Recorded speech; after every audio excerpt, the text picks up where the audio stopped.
Welcome to No Longer Conformed. I'm Erik Garthe, and we are focused on the holiday season in a Bible study for the new year. In this session, we'll be looking at Numbers chapter 14, verses 1 through 10. Embrace the future. Numbers chapter 13, verses 26 all the way to verse 33. It contains the report of the 12 spies Moses sent to check out the promised land. Let's read that. Now they departed and came back to Moses and Aaron and all the congregation of the children of Israel in the wilderness of Paran at Kadesh. They brought back word to them and to all the congregation and showed them the fruit of the land. Then they told them and said, "We went to the land where you sent us. It truly flows with milk and honey, and this is its fruit. Nevertheless, the people who dwell in the land are strong. The cities are fortified and very large. Moreover, we saw the descendants of Anak there. The Amalekites dwell in the land of the south, the Hittites, the Jebusites, and the Amorites dwell in the mountains, and the Canaanites dwell by the sea and along the banks of the Jordan." Then Caleb quieted the people before Moses and said, "Let us go up at once and take possession, for we are well able to overcome it." But the men who had gone up with him said, "We are not able to go up against the people, for they are stronger than we." And they gave the children of Israel a bad report of the land which they had spied out, saying, "The land through which we had gone as spies is a land that devours its inhabitants. And all the people whom we saw in it are men of great stature.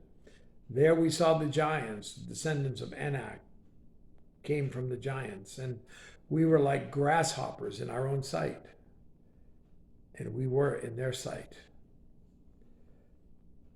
How did the people respond to that report? Well, look at Numbers chapter 14, verse 1.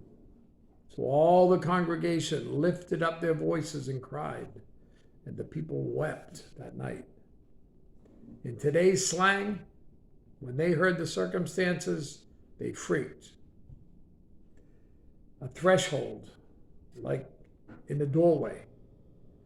It's a symbol of a new beginning. Now, after the wedding, a husband will lift his new wife in his arms at the front door of their honeymoon suite or into their new home, and then he will carry her across the threshold to signify their new life together. The owner of a store will mark the first day of business by walking across the threshold with a photographer nearby to capture the moment. And as Christians about to begin a new year, we stand at a threshold. On the other side of it are new possibilities and challenges. There are also obstacles that can disappoint us or even frighten us. God used Moses to lead his people out of a miserable past as slaves in Egypt, right up to the threshold of a future in the promised land. Moses sent out an advance team to determine what the Israelites needed to do in order to take the land. Everything was set for them to cross the threshold to take what God had already given to them. But the team of spies threw a wrench into the plan. 10 came back with a report that scared everyone who heard it. Only 2 believed God would give them the land he promised.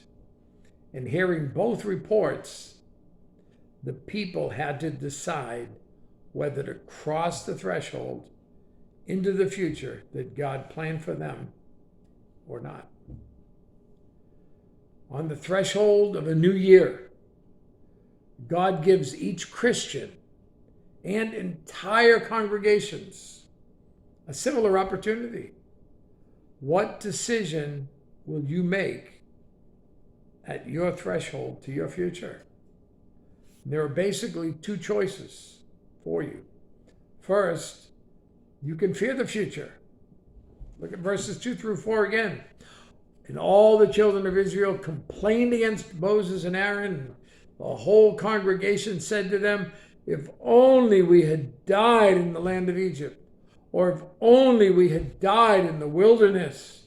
Why has the Lord brought us to this land to fall by the sword, that our wives and children should become victims? Would it not be better for us to return to Egypt? So they said to one another, let us select a leader and return to Egypt. They complained. The word means to murmur. They wished they had died in Egypt or in the wilderness. They were ready to reject God's leader, Moses. The report of the spies scared the leaders to death. They let their imagination get the best of them. They began to think God intended to hurt them. They reconsidered their decision to leave Egypt. They decided that returning to Egypt was best. And so they discussed choosing someone else other than Moses to lead them back.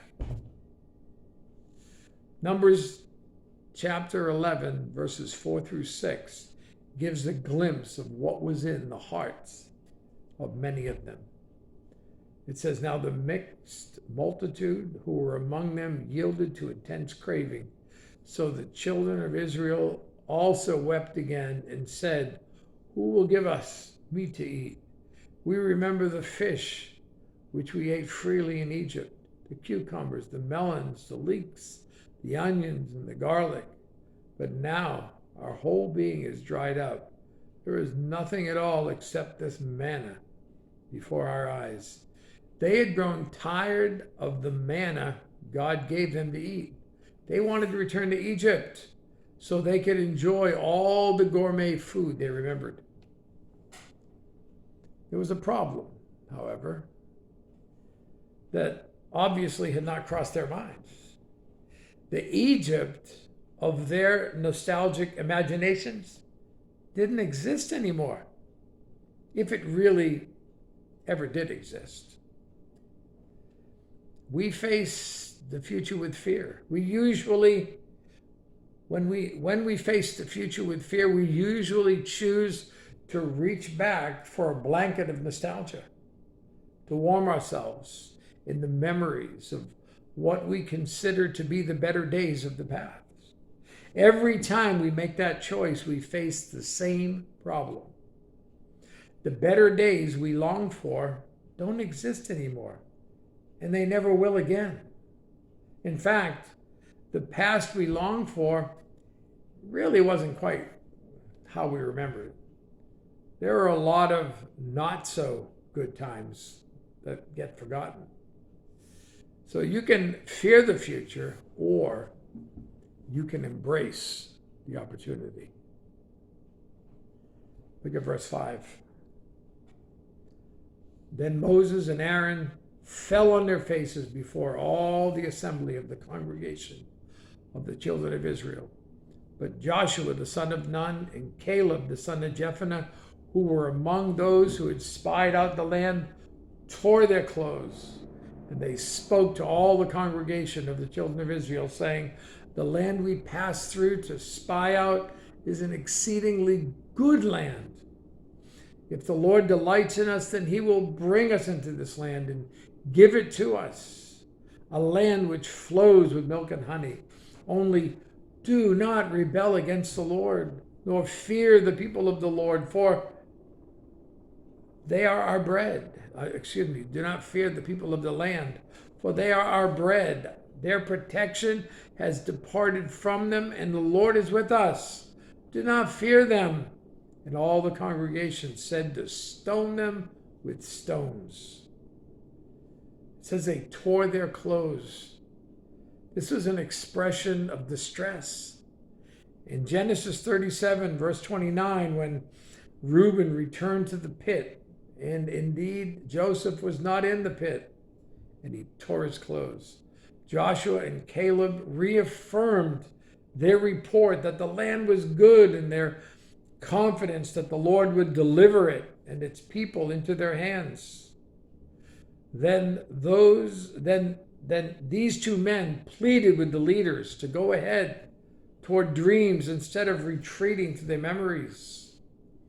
In their plea, Joshua and Caleb pointed out a couple of very important facts.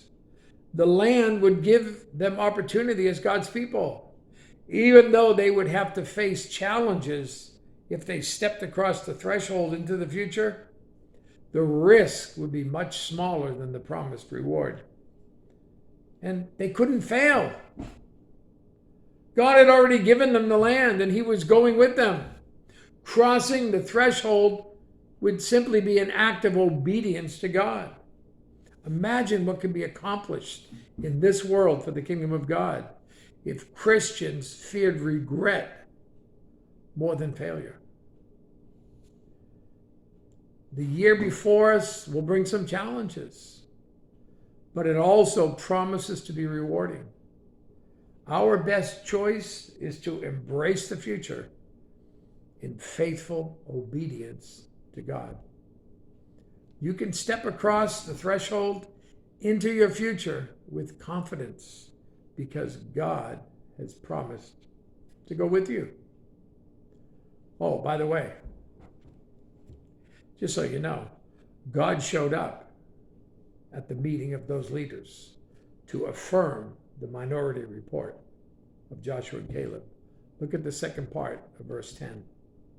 Now the glory of the Lord appeared in the tabernacle of the meeting before all the children of Israel. God showed up just at the right moment. Listen, he always does. He always will. Let me ask you, will you make the right choice of faith and embrace the future God has planned for you?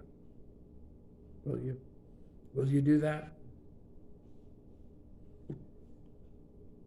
You have a great day and a great new year as you cross the threshold into the future.